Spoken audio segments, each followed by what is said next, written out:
How to fix a T-Mobile home internet router blinking red light usually starts with understanding what the electric signal is really trying to tell you. Your gateway is having trouble connecting to the cellular network. Not necessarily that the device itself is broken. In most cases, the first thing to try is a simple restart. Unplug the router, wait about 30 to 60 seconds, then plug it back in. This forces the device to re-establish its connection with nearby T-Mobile cell towers, which often clears temporary network glitches. If the red light comes back, placement becomes the next big factor. T-Mobile home internet depends heavily on signal strength, so even small changes in location can make a difference. Moving the router closer to a window or higher up in your home can sometimes significantly improve reception. Another common issue is network congestion or weak signal in your specific area.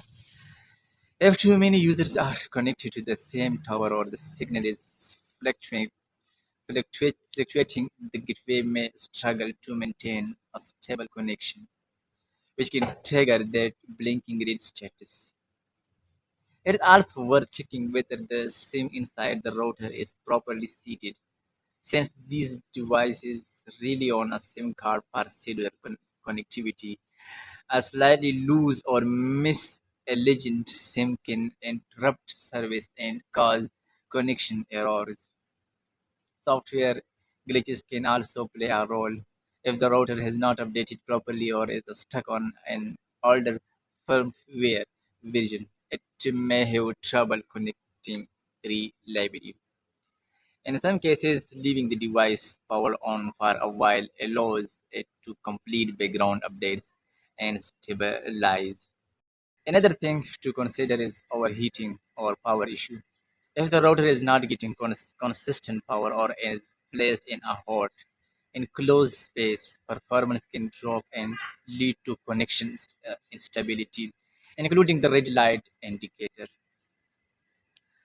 If none of these steps help, the issue may be on the network side or with the device provisioning itself. That's when checking your T-Mobile account status or contacting support becomes important. Uh, because the device might not be fully registered or activated correctly.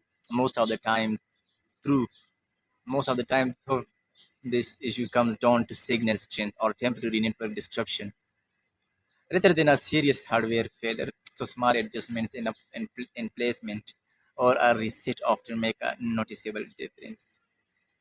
That's enough for today. I will see you in the next video.